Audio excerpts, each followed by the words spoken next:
Hello, my friends.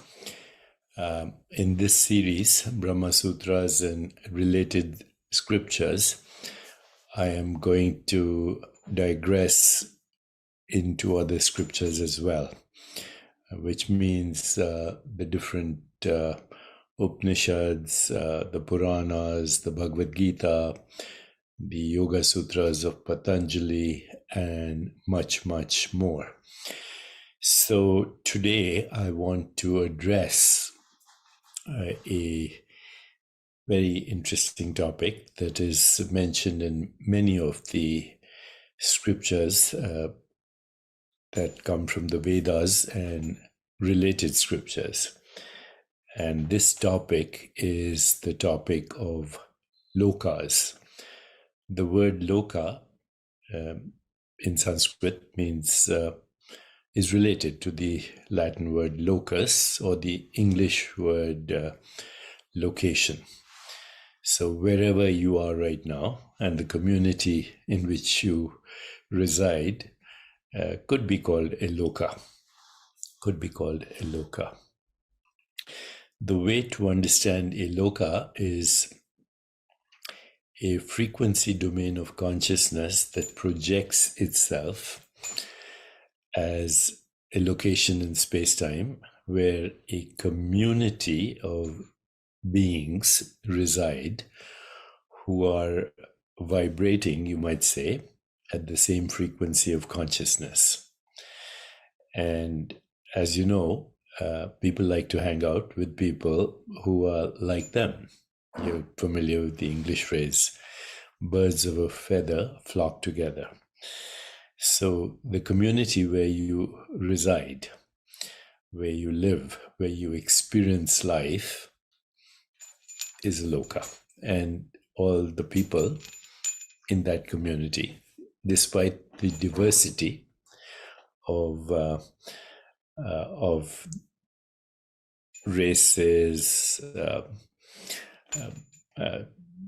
gender, etc., are more or less in the same frequency, of course, with leaky margins. Okay, so you can go to, let's say, New York State, and you can go to a location in New York, which has a lot of crime and violence and poverty and degradation and all of that. But you can also find beautiful mountains and lakes and communities that are, in a way, more peaceful, more enjoyable, have less crime, less disease, etc., etc.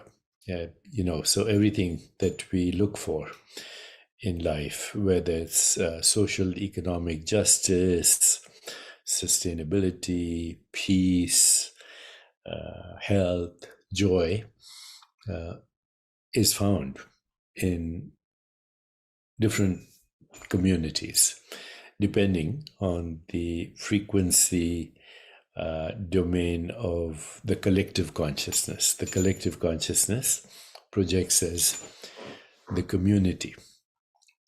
So when we look at our own biological responses, and you can, if you want, metaphorically relate them to the different chakras, then you have the fight-flight response, which is very fundamental survival response. And if there are many people in the fight-flight response, then that community will be seen as a community where everybody is in that response, fight and flight.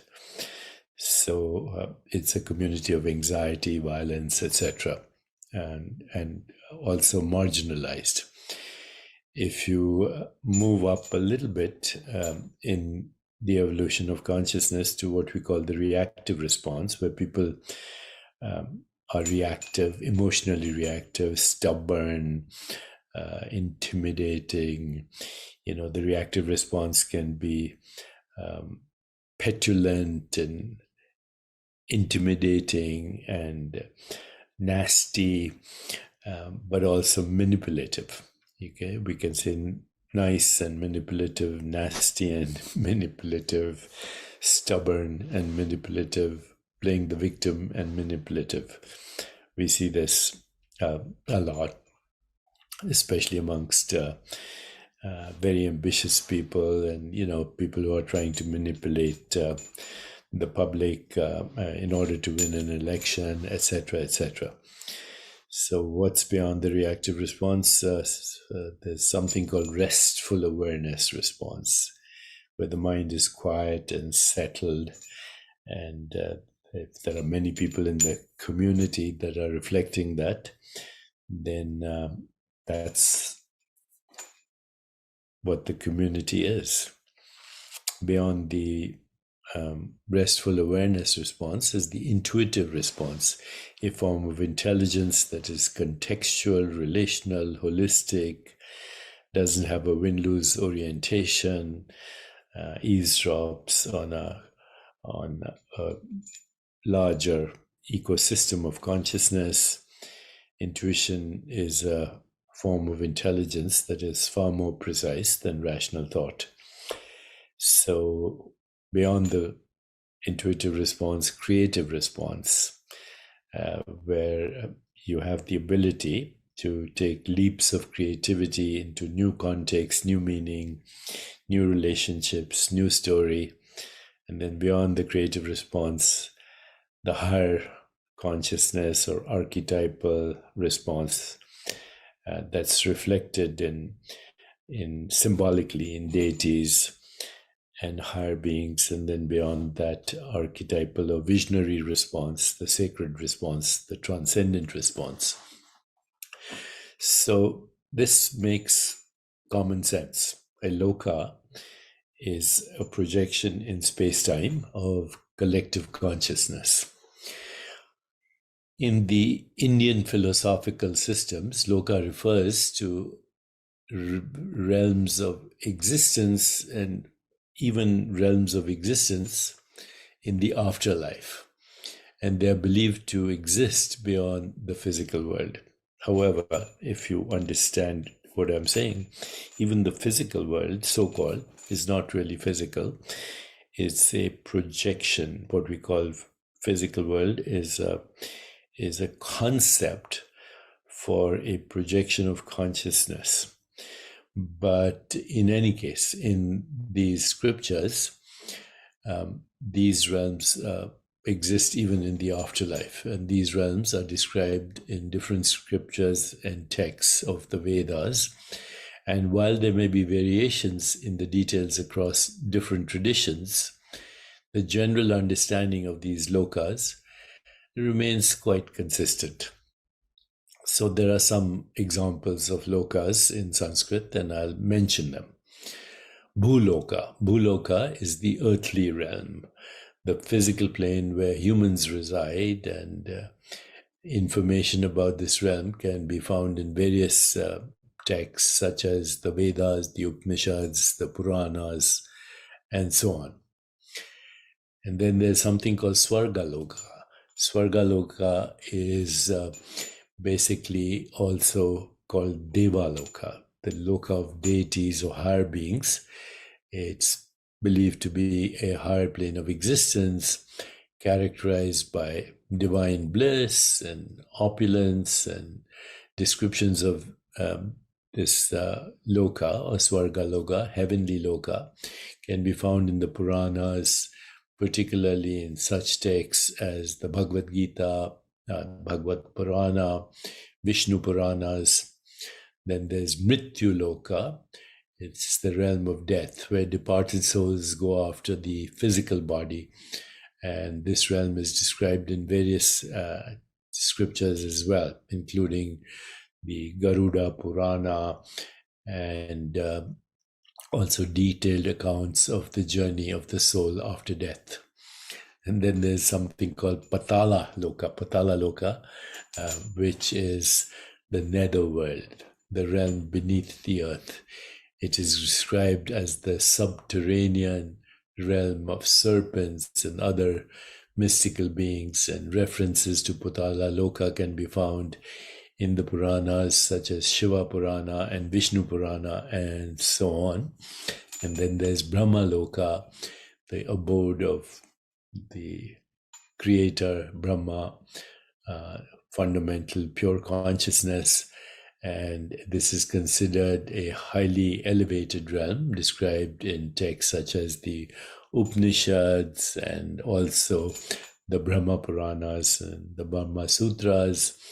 Vaikuntha Loka is the divine abode of Lord Vishnu and is believed to be the realm of ultimate spiritual bliss and liberation.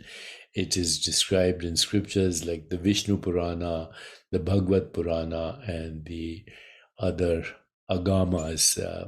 Agamas going back to Lord Shiva again. There's Kailash Loka, the sacred abode of Lord Shiva. It is believed to be the realm of profound spirituality and is frequently associated with Mount Kailash symbolically in the Himalayas. And descriptions of Kailash Loka can be found in texts such as the Shiva Purana and the Skanda Purana. So these are just a few simple examples of the different lokas. But they relate to states of consciousness. And also in Buddhism, you'll find the realm of the hungry ghosts, you'll find the realm of animal beings, you'll find the realm of divine beings, you'll find the realm of regular humans, on and on. Okay? So it gets quite esoteric if you start to study the scriptures. But there is a very important understanding here. And the important understanding here is that wherever you go, there you are. And that means you bring your state of consciousness to wherever you go. And then you find people who are kind of similar to your state of consciousness, and you create a community, a sangha, and that becomes your loka, even in this realm of the earth, which is also called many times karma bhumi, where we come to fulfill our karma. And then once we've transcended the karma, or then we recycle into a higher plane. This is happening all the time. Even on our own planet, we can see that there are so many realms of existence. And today science is saying there are multiverses, but these multiverses are locations in space-time, when in fact all locations in space-time are frequency domains of consciousness.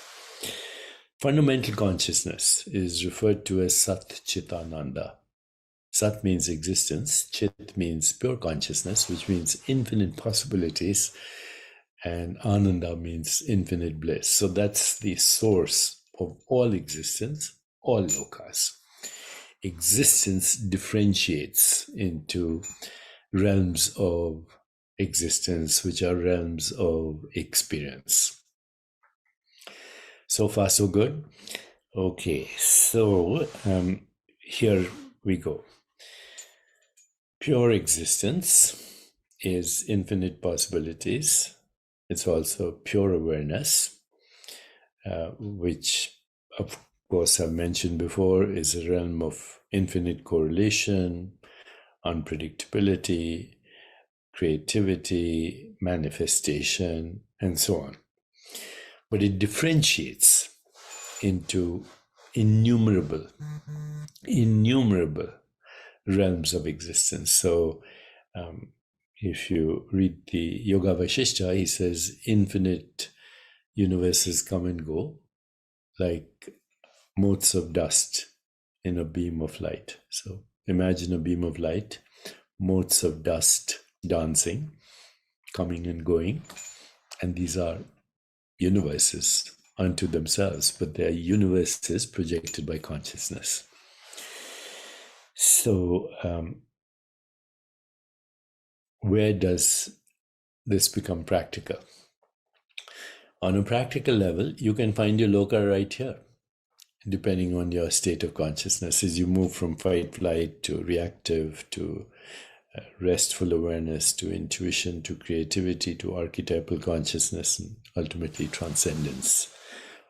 That transcendence would be pure consciousness, the sacred response. And in that is the ability to navigate any loka or not to, choice. In the fight flight response, you don't seem to have any choice. In the reactive response, no choice at all. In the restful awareness response, a glimpse of choices. In the intuitive response, a knowingness emerges. In the creative response, manifestation. In the higher consciousness response, manifestation of archetypal symbolic representation of divine beings.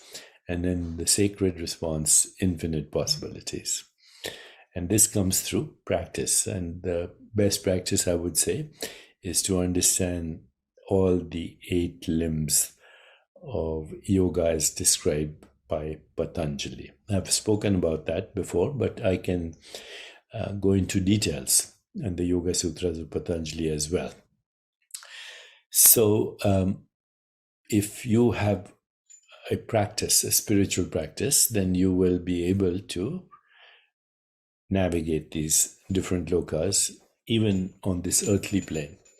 And since consciousness is non-local and not subject to birth and death, even the afterlife, so-called, recycles into these realms of existence, both here and in other planes. But remember, other planes are symbolic representations of states of consciousness. This is not an easy thing to grasp, but once you start practice means meditation, mindful awareness of body, mindful awareness of breath, mindful awareness of mental space, mindful awareness of relationship, mindful awareness of the ecosystem, and ultimately mindful awareness of the universe. And then, of course, transcendence through mantra and japa and many other practices, including prayer. So as we navigate these lokas, there's more and more freedom to experience not only different states of consciousness, but the manifestation of those different states of consciousness. So let's explore this. Let me know if you want to explore this. And then, the way to do this on a practical level is, as the Buddha said, take refuge in the Dharma. Dharma means higher consciousness, but also life purpose. Take refuge in the Buddha, higher consciousness, and take refuge in the Sangha, the Loka, the community. In other scriptures, this is also called sadhana, daily practice, seva, service, and Sangha, community. And, today with technology, we can create these lokas online and on Web3 and then get a deep understanding of them and then actually project them into what we call the physical universe, remembering that even the physical universe is a projection of consciousness. There's no physical universe. Matter is a useful concept.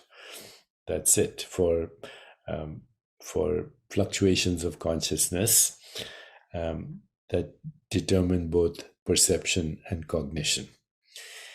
So if this is interesting to you, let's explore it. And I can do this using the Yoga Sutras of Patanjali. I can also go back to the Bhagavad Gita and explore this through the insights of sages and geniuses, sometimes interpreted as psychosis. A motley group of sages, psychotics, and geniuses that show us the way, the path less traveled. Let me know if this is interesting.